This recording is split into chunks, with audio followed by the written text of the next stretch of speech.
ariko mbinginge mbabwire, nubona satani hari ibyo ari kugukuraho, nubona satani hari ubuzima bwiza ari kukwimuramo, nubona satani ari gushyira hagati ibikuta wowe n'abana, nubona satani ashyira ibikuta hagati yawe n'umugabo, agashyira ibikuta hagati yawe n'umugore, agashyira ibikuta hagati yawe n'amafaranga, agashyira ibikuta hagati yawe n'aho wakuraga ibyishimo, n'aho wakuraga ubuzima, n'aho wakuraga iterambere, naho wakuraga kubaho, ntazagutandukanye n'Imana, kuko nyuma y'ibi byiringiro by'ibyiza tureba hari ibindi byiza amaso yacu atarareba. Haleluya, haleluya. Kuko amaso yacu ntago azareba imiturirwa y'i Kigali gusa, ntabwo amaso yacu hazareba ibyo kurya byiza duhora tureba gusa, ntabwo amaso yacu ibyiza ategereje kureba. Kubaho mu buzima bubi satani yamugabyeho igitero. Abantu bari kwishora mu ngeso zo kunywa ibiyobyabwenge kubera ubuzima bubi. Abantu bari kwishora mu bikorwa by'ubugizi bwa nabi, abantu bari kwishora mu byaha bihanirwa n'amategeko. Ugasanga rwose umuntu aricaye ati ngiye kwiga gukora amafaranga. Bose wakiga gukora amafaranga koko muri iki gihugu cy'u Rwanda ukumva ko uzahaba kabiri? Abantu bari gucuruza ibintu bidacuruzwa, abantu bari kuvuga ibintu bitavugwa, abantu satani ari kubashora, ari kubakoresha.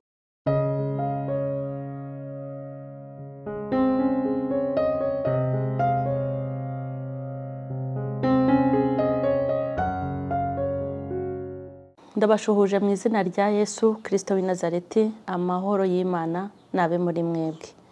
Nizere ko Imana ibarinze, nizere ko mumeze neza, kandi nizere ko amaboko y'Imana akomeje kubarwanirira no kubaba hafi.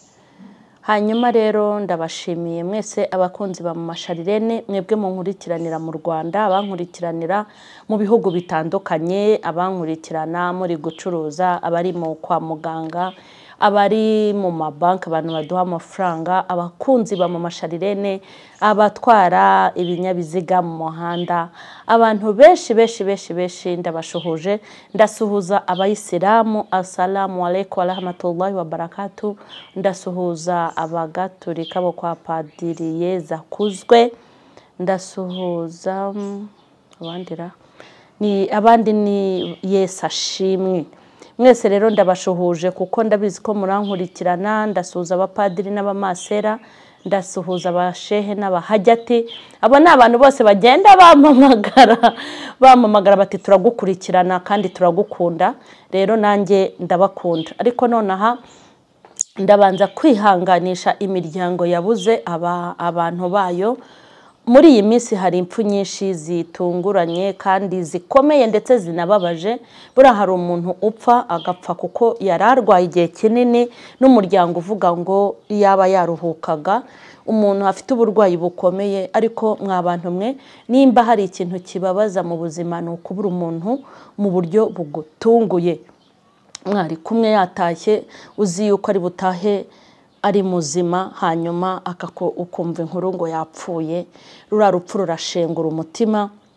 Agiye tubona abana b'abakobwa bapfuye, twabonye abagore, haro nabonye umugore n'umugabo, haraho nabonye umwana w'umusore. Bana yanjye, ibi bintu byambabaje cyane, maze iminsi ndi kubona ibintu bibabaje biteye agahinda.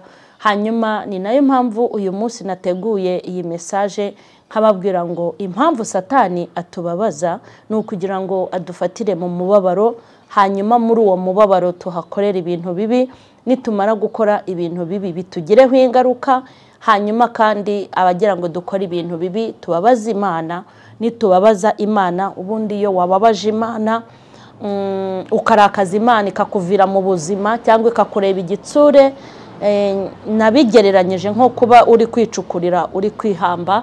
Kuko uko biri kose natwe tubiziranyeho ko Imana ni umurengezi wacu. Igihe wabuze ibintu byose, igihe wabuze abantu bose, nta wundi muntu uhamagara. Iyo byakomeye duhamagara Imana. Satani rero impamvu atubabaza akazana izi mpfu tukabura abantu bacu twakundaga, ukabura umuvandimwe wawe biragutentebura, ukabura umubyeyi wawe bitumutentebuka, ukabura inshuti yawe biratumutentebuka, ukabura umugore wawe mwari mumaranye amezi angahe ukumva ngo arapfuye, ukabura umugabo wawe. Ibintu bibi rero Satani agenda akora cyangwa ibintu bibi bigenda bitubaho mu buzima, Satani agenda yohereza ku buzima bwacu, ku buzima bwanyu, ku buzima bwanjye, nta kindi kintu atwite, nta kindi kintu ashaka kubyara. Satani arashaka kudufatira mu mibabaro kugira ngo tuhakorere ibintu bitari byiza. Buryo umuntu ubabaye atitonze, umuntu ubabaye ashobora gufatiranwa mu mubabaro agakora ibintu bibi atigeze akora mu buzima. Umuntu ubabaye ashobora guhinduka, ashobora guhindurwa n'umubabaro akaba undi muntu. Umubabaro ushobora kugukoresha amakosa menshi utigeze ukora. Umubabaro ariko ndi busoze mbabwira ngo mwihanganire imibabaro munyuramo muterwa na Satani, mwihangane. Nta muntu uhora ubabaye iminsi yose, hari igihe cy'imibabaro hakaba n'igihe cy'ibyishimo, kandi umubwiriza yarabivuze, aravuga ngo ikintu cyose kigira igihe cyacyo. Yaravuze ati hari ugutera hakaba no kurandura, hari ukubiba hakabaho no gusarura, hari igihe cyo guseka hakaba n'igihe cyo kurira, hari igihe cy'ibyishimo hakaba n'igihe cy'umubabaro, hari igihe cyo kuvuka hakabaho n'igihe cyo gupfusha, hari igihe cyo kuzamurwa mu ntera hakaba n'igihe cyo kumanurwa mu ntera, hari igihe cyo gukundwa hakaba n'igihe cyo kwangwa, hari igihe cyo kurira amarira menshi hakaba n'igihe cyo guseka ibitwenge byinshi. Umubwiriza yaravuze ngo ikintu cyose kiza mu gihe cyacyo. Niyo mpamvu ndi busoze mbwira abantu Imana yaremye mbabwira ngo mwihangane, umubabaro ntuzagukoreshe amakosa, kandi mu gihe cy'umubabaro ujye wirinda gufata imyanzuro.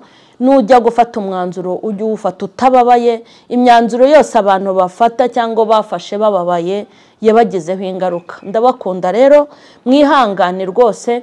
Ababuze abanyu mwihangane, abarwaje mwihangane, abari mu makuba menshi mwihangane, abantu mufite ibyago n'amakuba mu mpande zanyu zose mwihangane. Imana irahari ku bwacu.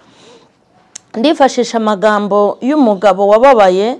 Uyu mugabo witwa Yobu, nkunda kumuvuga kuko noneho sigaye nanamukunda bikomeye, kuko hari ubuhamya bwa Yobu bumfasha.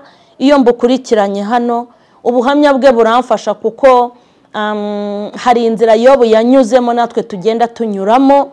Hafite umubabaro yahuye nawe, afite intambara yarwanye mu gihe cye, natwe dufite imibabaro yacu kandi dufite izo twarwanye mu gihe n'izo turi kurwana mu gihe cyacu.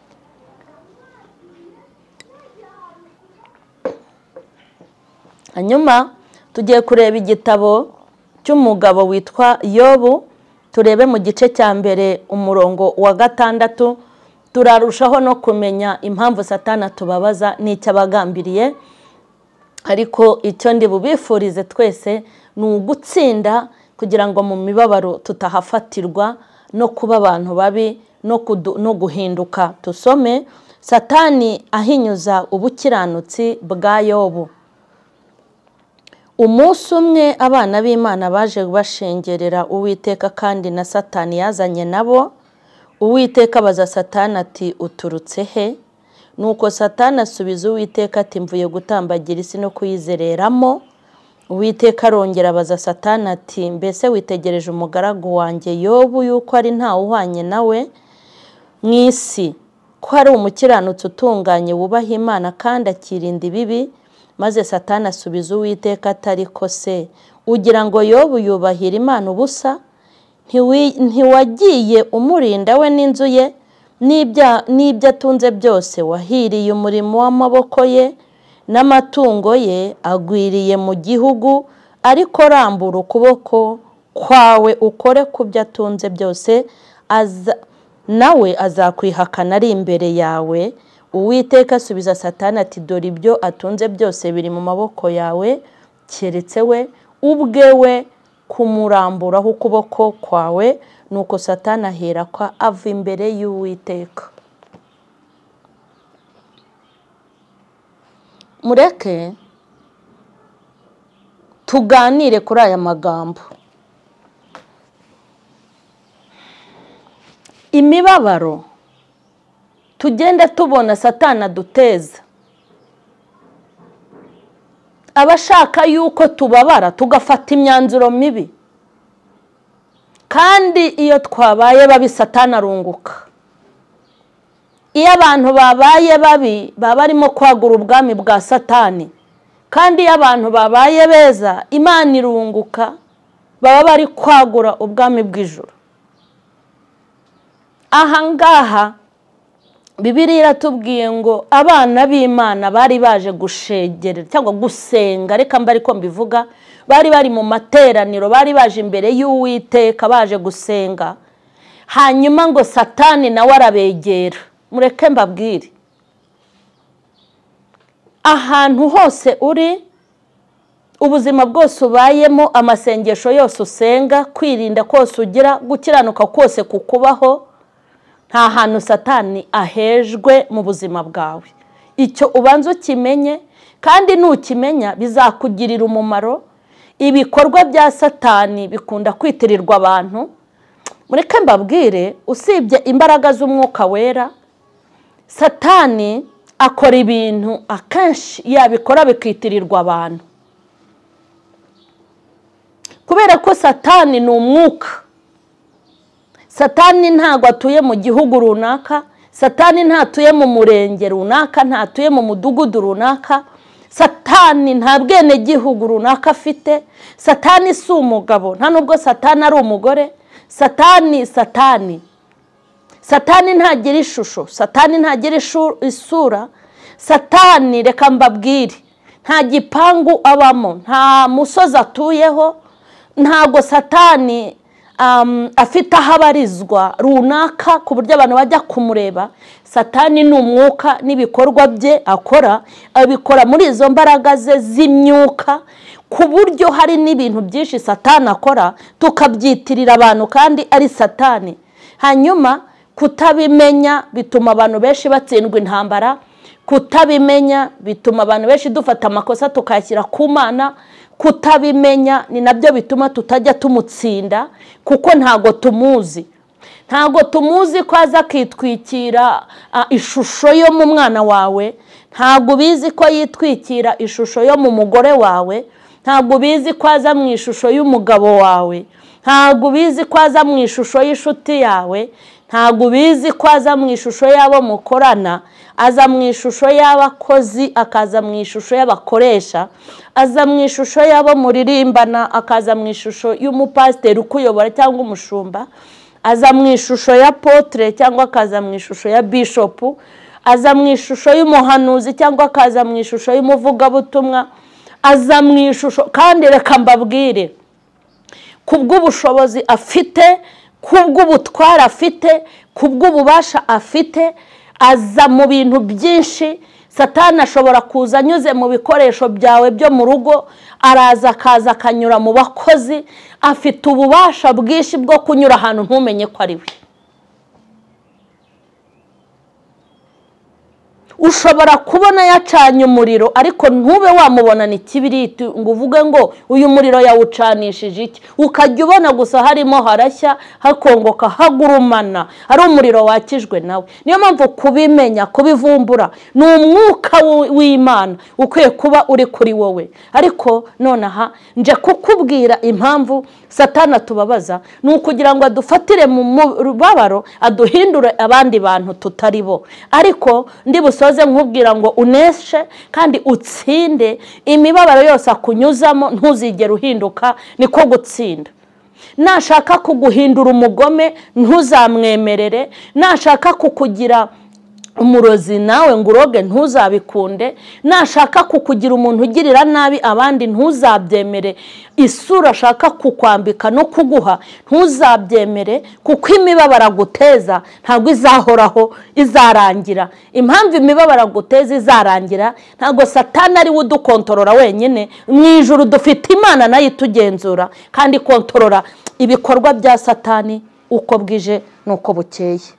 Imana ibahe umugisha.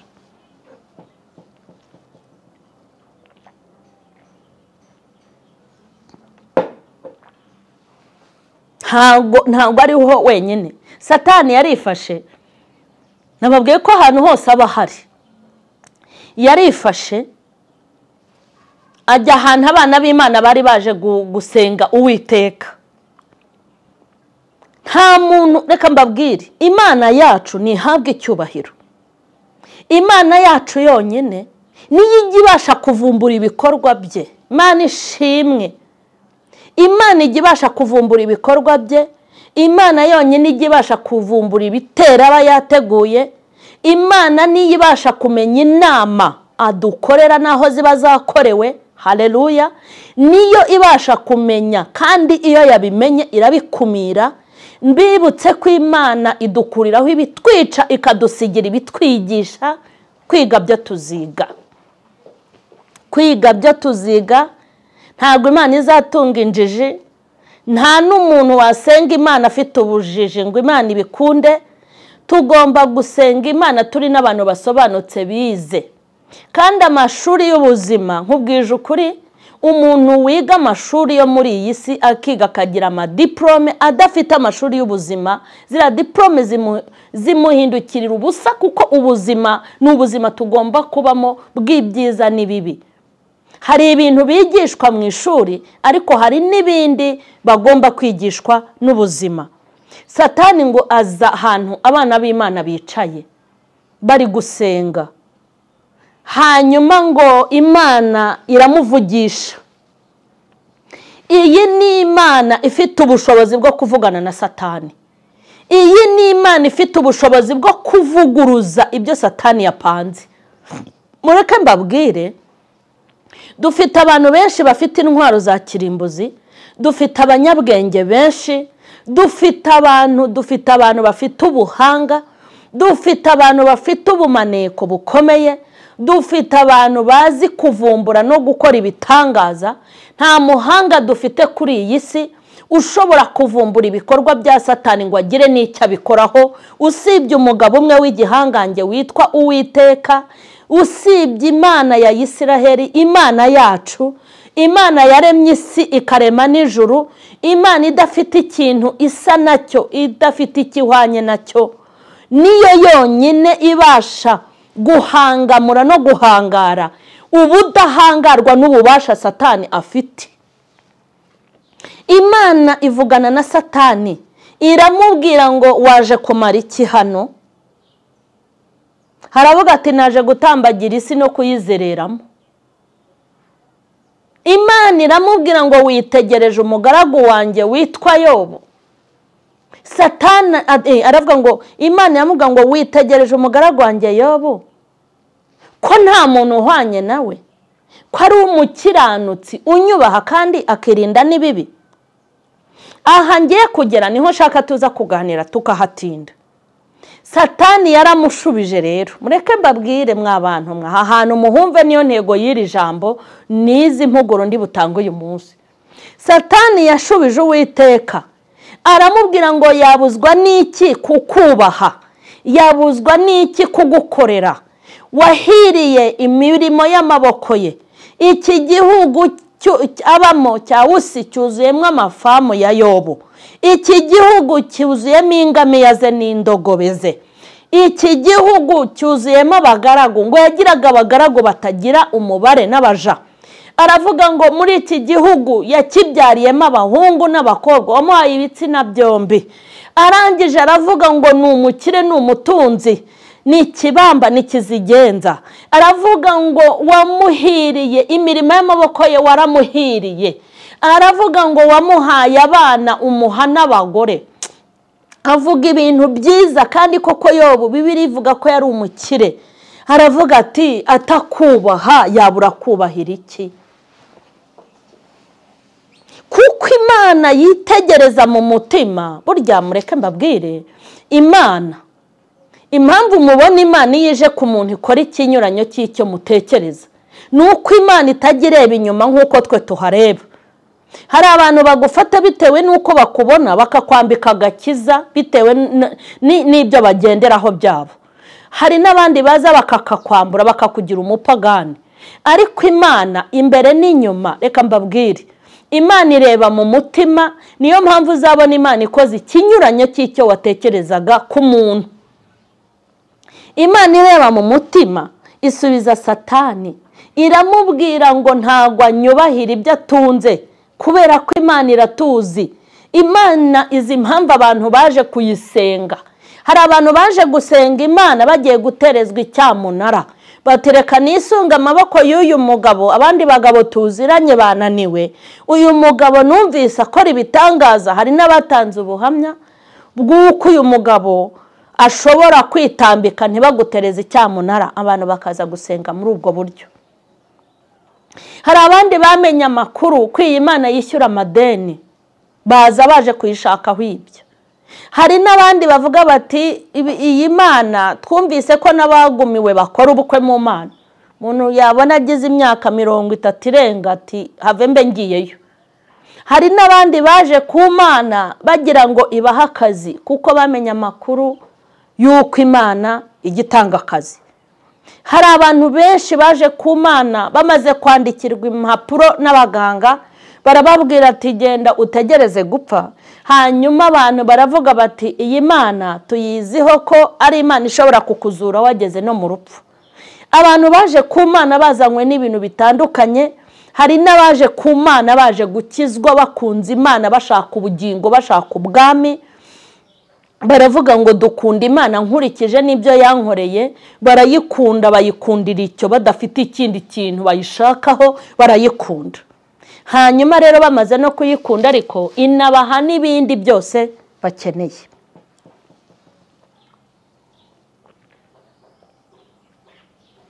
Imana ibwira Yobu ngo ntabwo ari icyo nkundira. Nani ibwira Satani ngo si ibyo anyubahira. Imana iramubwira ngo dore byose bikuri imbere. Mw'abantu mwe rero dore byose nyine biba biri imbere ye, biri imbere ya Satani, biri imbere ye. Niyo mpamvu mubona bikora uko bishatse, kuko iyi si yarayihawe. Byose mbigushyize mu biganza usibye we. Haleluya.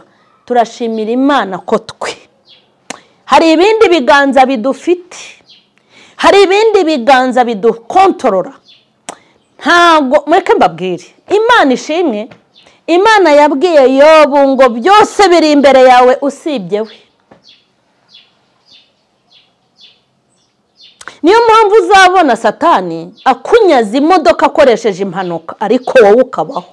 Wowe buryo nta bushobozi agufiteho, niyo umuntu apfuye Imana iba yabyemeye. Satani yaragiye akora ku bintu byose bya Yobu. Ibi bintu nkunda kubivuga simbitindaho. Yakoze ku butunzi bwe. Mva, abagaragu be barapfa, abana ba Yobu barapfa. Noneho yo baragenda asigara ari nk'agati k'inkokore. Satani yari ari guhinyuza ngo ubukiranutsi bwa Yobu. Yaravuze ngo nimukorera ibi ndabizi ko ari bukwihakane.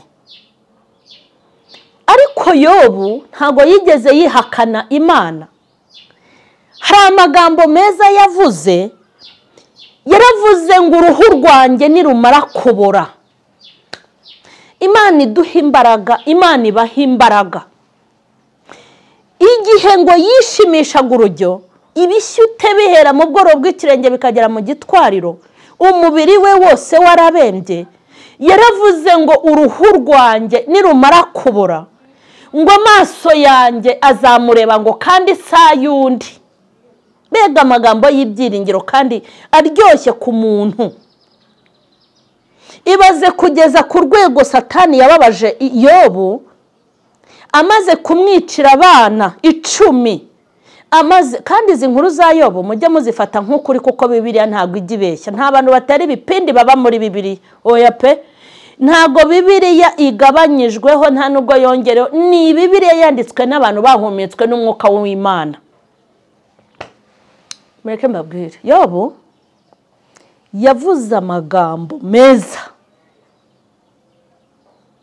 kugira ngo uruhu rwawe rube rurimo rurabora, kuko yarabibonaga. Yavugaga ari amagambo uruhu rwe ruri kubora. Haleluya. Yobu yavuze ari amagambo umubiri uri kubora. Aravuga ngo uruhu rwanjye nirumara kubora, kuko yumvaga nta kindi gisigaye nuko agiye gupfa uruhu rukabora. Aravuga ngo nta kibazo nirunabora amaso yanjye azamureba ntabwo ari ayundi. Yaravuze ngo nubwo ibyiringiro byo kuramira inaha ndi kubibura, haleluya, ariko nibura icyo nzi nuko ninapfa bitazarangira amaso yanjye azamureba ntabwo ari ayundi. Ibyo byiringiro, aravuga ngo nubwo abana banjye bapfuye, aravuga ngo nubwo imirima yanjye ibintu byose nahombye, nubwo nta mukozi uzongera kunkorera kuko nta nayo kumuhemba afite, kandi nta n'ibyo azaragira kuko byose byashize, ariko ibyiringiro bye aragenda bishinga ahantu havuga ngo ninapfa nkagenda mbora nkanabora nkapfa bakampamba amaso yanjye azamureba. Bishatse kuvuga ngo mureke mbabwire, iyi si iri kutubabaza bandugu, Satani ari kutubabaza yeyeye, ni nk'ibintu ari kunkorera pe.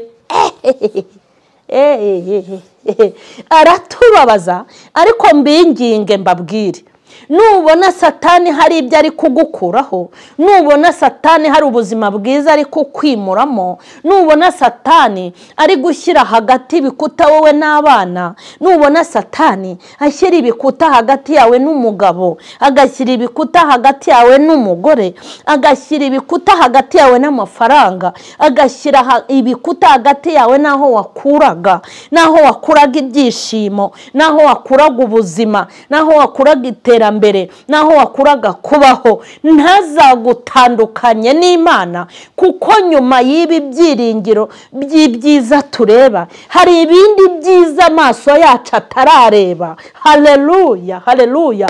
Kuko amaso yacu ntabwo azareba imiturirwa y'i Kigali gusa, ntabwo amaso yacu hazareba ibyo kurya byiza duhora tureba gusa, ntabwo amaso yacu ibyiza ategereje kureba hari ukureba amazu meza dutahamo, ntabwo amaso yacu agomba kurangirira kureba ku bagore beza twashatse, kureba ku bagabo beza dufite, kureba ku makonte, kureba ku mafamu, kureba ku byiza byose dufite, kureba mu ndege duhoramo, kureba mu bihugu byiza dutuyemo, kureba abaja bacu ukuntu ari benshi, kureba abadukeneye ukuntu ari benshi. Ntabwo amaso yacu agomba kurangiriraho.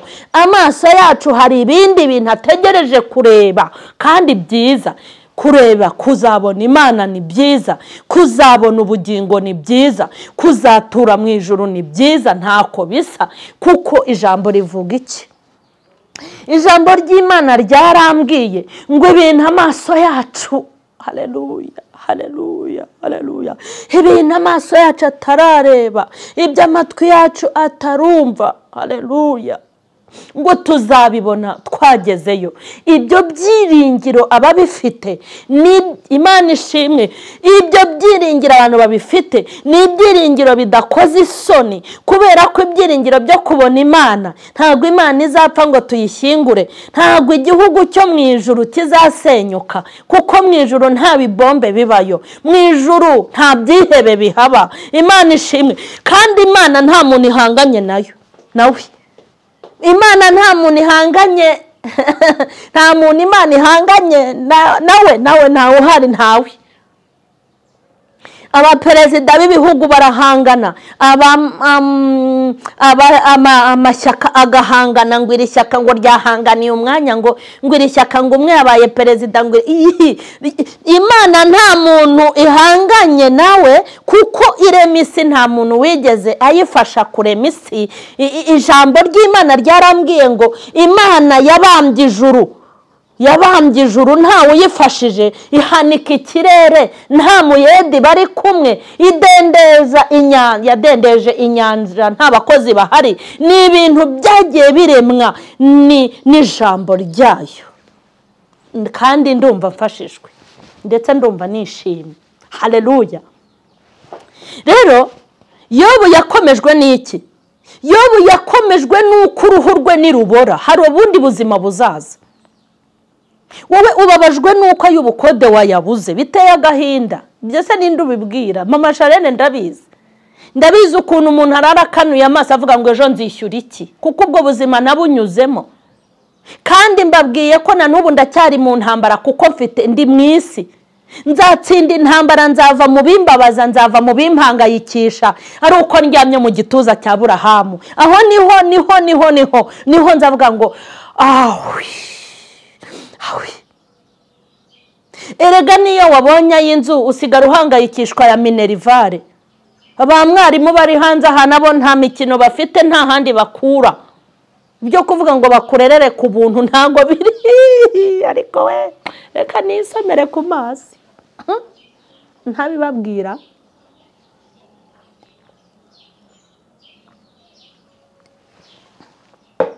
Yego ibyiringiro byacu turi kubitinza inaha, turi gushaka ko umunezero wacu ugomba guturuka ku byo tugomba kurya no kwambara. Hari ibintu dukwiye kurenza amaso turi muri ubu buzima. Ntabwo intumbero yacu ikwiye kurangirira inaha gusa. Gira imishinga n'ibyo ugomba gukoraho, ndagushyigikiye. Utera imbere ubundi muntu, byiza cyane. Ariko witinze amaso inaha, kuko Satani nawe ntabwo atworoheye. Hari kugaba ibitero byo kugira ngo duhinduke abandi bantu. Hari kugaba ibitero byo kugira ngo tube abantu babi, kuko abantu bari kugenda baba babi babitewe n'abandi. Umuntu aragenda akishora mu ngeso z'uburaya, atarabya kubaho mu buzima bubi, Satani yamugabyeho igitero. Abantu bari kwishora mu ngeso zo kunywa ibiyobyabwenge kubera ubuzima bubi. Abantu bari kwishora mu bikorwa by'ubugizi bwa nabi. Abantu bari kwishora mu byaha bihanirwa n'amategeko. Ugasanga rwose umuntu aricaye ati ngiye kwiga gukora amafaranga. Gusa wakiga gukora amafaranga koko muri iki gihugu cy'u Rwanda ukumva ko uzahaba kabiri. Abantu bari gucuruza ibintu bidacuruzwa. Abantu bari kuvuga ibintu bitavugwa. Abantu Satani ari kubashora, hari kubakoresha amakosa menshi. Satani ari kugenda agaba ibitero ku bantu kugira ngo bahinduke abantu babi. Niyo mpamvu uzabona umuntu ukabona umuntu yisha undi kandi akaza no kubyiyemerera. Nge hari ibintu byanteye kumirwa. Wari wabona aho umuntu yijyana mu buyobozi hati runaka mfitiye ideni. Ibi bintu byose ni Satani ubiri inyuma.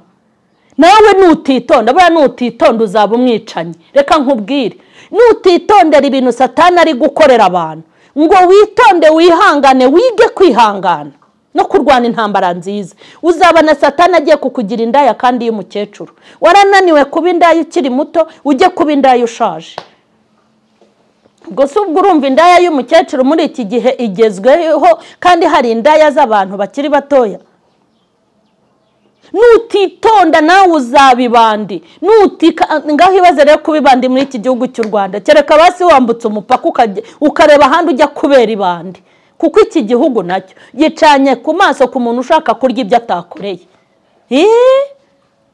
Kwihesha ibintu by'undi niko icyaha gisigaye kimeze.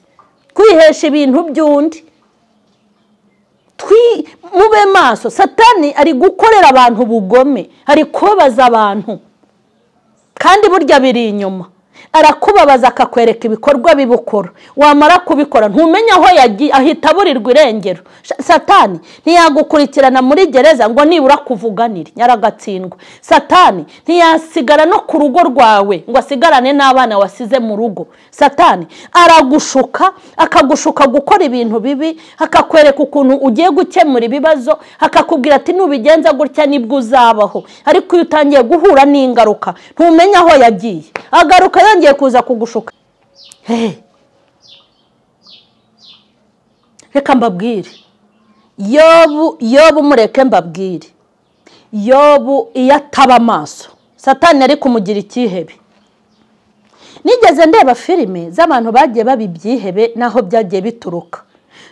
Ukabona umwana yishyizeho ibisasu araturitsa, ukibaza ngo uyu mwana ungana gutya ibi bintu byaturutse he?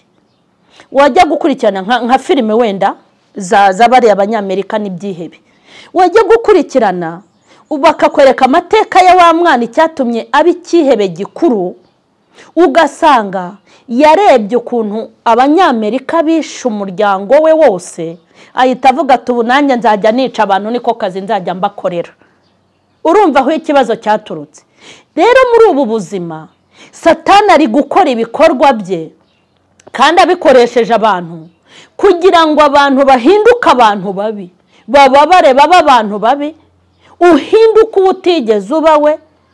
Dufite abantu biyahuza inzoga batarigeze bazikoza mu kanwa kubera ibibazo batewe n'abagabo babo cyangwa n'abagore babo. Dufite abantu bagiye bahemukirwa n'abo bakorana mu kazi, bagiye bahemukirwa n'abayobozi runaka, bagiye bahemukirwa n'abagore babo, bagiye bahemukirwa n'abagabo babo, bagiye bahemukirwa n'abantu. Hanyuma ibyo bikorwa bya Satani bikabahindura, bakaba abandi bantu, bakaba abantu babi. Iyo abantu bari kugenda baba babi rero sosiyete iba yapfuye, ibintu biba byangiritse. Iyo umuntu ashobora kuba mubi bikagiraho ingaruka nk'abantu 100 cyangwa abantu 500. Umuntu mubi, kuba umuntu mubi ni bibi. Niyo mpamvu ibi bikorwa Satani ari kugenda akora ku bantu. Hari ukuntu Satani aguteza ibihombo akoresheje abantu akagusubiza ku isuka, nawe ukavuga ubuti nta mpuhwe nzongera kugirira abantu, nawe ukavuga uti nanjye ngiye kujya mbahombye. Hari ibihe byabayeho mu bihe byatambutse, sida igitangira kwaduka abantu bakiyizi, ubu baranayibagiwe.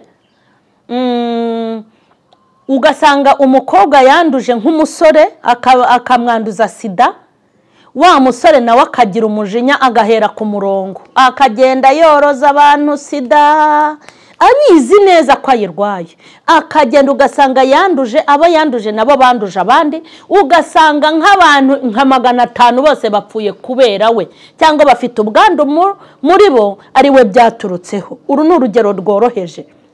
Hanyuma impamvu Satani ateza abantu imibabaro nukugira ngo babe abantu babi.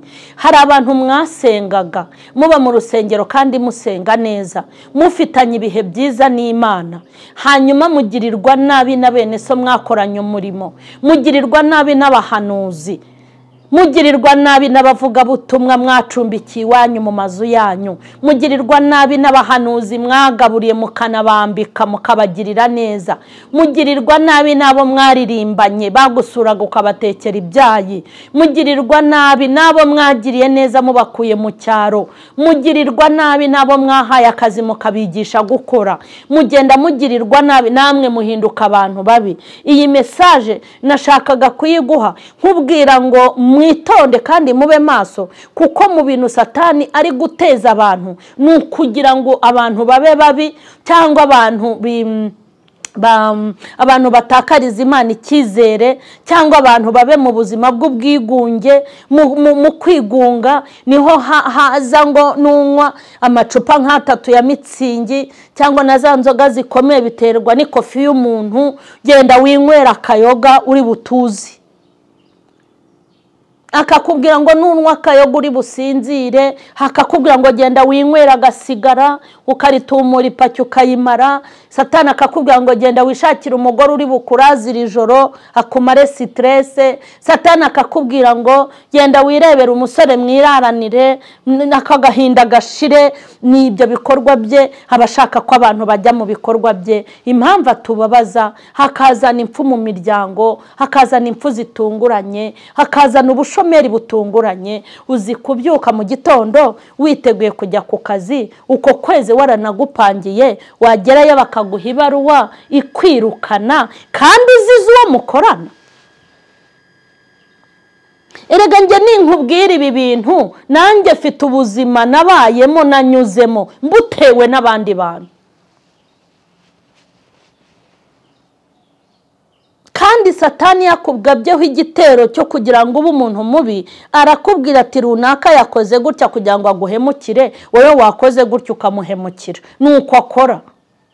Ariko buryo ujye ucunga neza ubuzima unyuramo, aho kugira ngo uzahemukire abantu, uzahemukirwe. Nuhemukirwa uzaba ufite ijambo imbere y'Imana, nujya kuyisenga uzayibwira ko baguhemukiye, nayo nibire bibone ko ibyo uvuga nibyo. Ariko nujya gusenga ukavuga hakagira ukurega ko wamuhemukiye, icyo gihe isengesho ntago rizarengaha. Uzajya ubwira Imana ngo barampemukiye, nawe warahemukiye, hita ivuga itariko warabishyuye. Urubanzi rurangirizaho.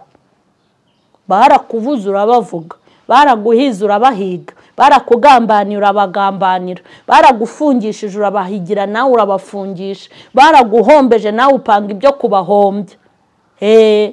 Muri gukina za sinabyaye, nta gaciro ugira mu maso y'Imana. Ariko iyo ujyana mu maso y'Imana, Mana ufite amarira y'abaguhemukiye, Imana yatega amatwi, igutega amatwi, amarira yawe ikayashyira no mu icupa ikayabika. Mureke mbabwire, aba bantu mubona muriza, abantu umuntu wese uzariza ukamuririza hatagaragara ukamubaba, ari amarira Imana yashyira mu icupa, hari umunsi izayagusukaho, hanyuma nawe wumva ukuntu kurira bimera. Hanyuma turwana intambara zo kudahindurwa n'ubugome Satani ari gukorera abantu. Satani azakwereka ko gukizwa neza ari amakosa. Ubu niho tugeze. Tugeze ahantu aza kuguhugura akakubwira ati gukizwa neza nta nyungu zirimo.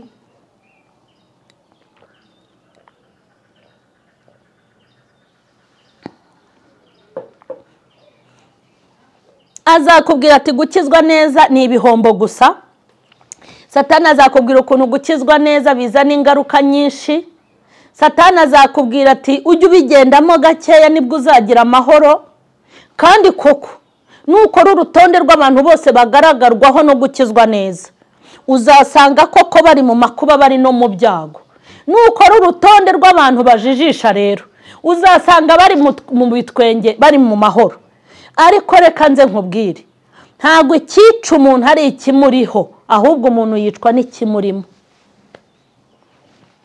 Ntago burya ikikuriho ari cyo nareba nkavuga ko ari cyo kizagukiza. Ikikuriho ntago wanyereka ikikuriho ngo mvuge ko kizagukiza, ahubwo ikikurimo nicyo navuga ngo kizagukiza. Kuko ntago umuntu akizwa n'ikimuriho, ahubwo akizwa n'ikimurimo. Imana itugirire neza, twirinde kuba abantu babi. Yarwanye intambara nziza Yobu, yarwanye intambara zo kutagira ikindi akora, yizera Imana. Yizeye Imana, havuga amagambo njya nkunda kubabwira. Yaravuze ngo nubwo imbere ntari kubona Imana, aravuga ngo nubwo inyuma yanjye nabwo ntari kuyibona, aravuga ngo nubwo iburyo bwanjye ntayibona, nubwo ibumoso aho ikorera ntari kuyibona, ariko aravuga ngo uko biri kose aho ndi kunyura Imana irahazi. Haravuga ngo uko biri kose iri kuntunganya. Harangije aravuga ngo irimo irangerageza. Haravuga ngo hari igihe nzabiza habo. Haravuga ngo nanjye ntago nzayivaho.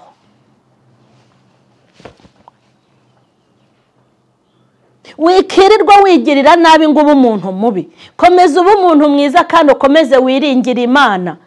Satani yikubwira ko gukizwa cyane ariyo mpamvu bakugize igicucu, yikubwira ngo gukizwa cyane bituma abantu bakumenyera, yikubwira ngo gukizwa cyane birimo igihombo, ahubwo ubishyiremo imbaraga n'ubishobora wongera ubikuba uko wari ukijijwe. Satani yikubwira ngo nta kintu uzageraho mu gihe ukomeje kuzana ibi bintu by'uburokore bwawe. Nuko bajya batubwira. Umuntu arihandagaza akambwira ngo mama Sharirene ntuteze gutera imbere n'ubu burokore bwawe, ariko urirengagiza ko iterambere ngezeho ntago nigeze mbibandi, sinigeze mba umuntu mubi. Reka mbabwire aho nkandagiye naho ndi, ibiryo byanjye ndya mama Sharirene mbirya nishimye kuko byavuye mu miruho y'amaboko yanjye, kandi ahantu ndara naho ntuye biva mu mbaraga zanjye mba nakoresheje. Ntago rero wambwira ngo gukizwa cyane cyangwa ngo gukizwa bizana igihombo, kandi ngenza aho byankuye nzi naho bingejeje. Rero ubwo bukire bundi ubona ko mama Sharirene agomba kubona, nzabubona ahubwo Imana izaba haze guhumeka no kubaho uzabireba. Ubu tugeze ahantu abantu baduhugura hakakubwira tujye wirekura uniyoroshye, sawa nyine, ariko Mana we ntugakomeze kwikanyaga, ntukikomeze, ujye ugerageza uniyoroshye, ugerageze kuba umuntu.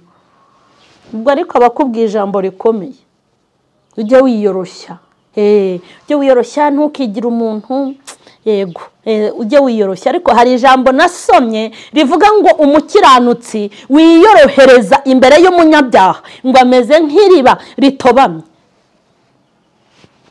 ameze nk'iriba ritobamye. Nta nyungu yo kugabanukirwa mu by'umwuka, nta nyungu yo kuva ku Mana uzabona, nta nyungu yo kugabanya agakiza. Ujye uhora usaba Imana imbaraga ikomeze kuguha imbaraga. Abantu baricara ngo agira ibikode, uyu si idiru yabasha nuko mwayikinana, azana ibintu by'uburokore bwinshi. Naho isi igeze ubu kwiyeranja niko kugezweho, gusenga ntibikigezweho. Iyo tubajije Imana itinda kudusubiza. Wapi? Nubona wiyeranja mu bintu byiza ujye ubikora, ariko ibintu byose uzakora ukabona birimo inyanga, ukabona bijemwe amafuti, ukabona harimo ibintu bigufungisha bikakujyana muri gereza, ibintu bituma ugirana ibibazo n'igihugu cyawe, ibintu bituma ubabaza abantu cyangwa ubangamira abantu cyangwa wica itegeko, ngo kugira ngo ukunde urye, ngo kugira ngo ukunde ubeho neza. Ujye ubaho mu buzima buciriritse, ujye ubaho uko nguko, ukoresha amaboko yawe, ukoresha ubwenge bwawe, ukoresha imbaraga zawe, hanyuma ibyo wapanze n'ibyo wateguye ubisengere byezwe n'Imana. Nibishyigikira ibishoremo imbaraga, nitabishyigikira ibisenye. Nta muntu ukomezwa no gukiranirwa. Satani ari kugenda akora ibintu abantu bagahinduka babi. Satani ari kuzana ipfu za hato na hato. Satani arazana ibihombo, harazana imibabaro, harazana agahinda. Ariko burya nta joro ridacya, nta n'imvura idahita, niyo ku bwa Nowa yarahise. Ijoro ryose uko ryakomera kose riragera rigacya.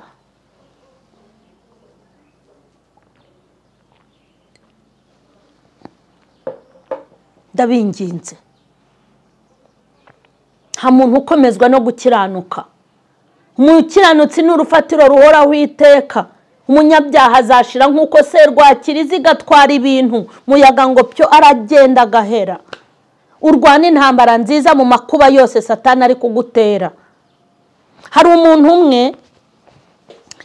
umwe w'umuhanuzi, akaba n'umuvugabutumwa, akaba n'umuntu nuko rwose pe wari ubirimo neza. Umugore wararwara, umugore ararwara igihe kinini, arangije ajya mu bapfumu.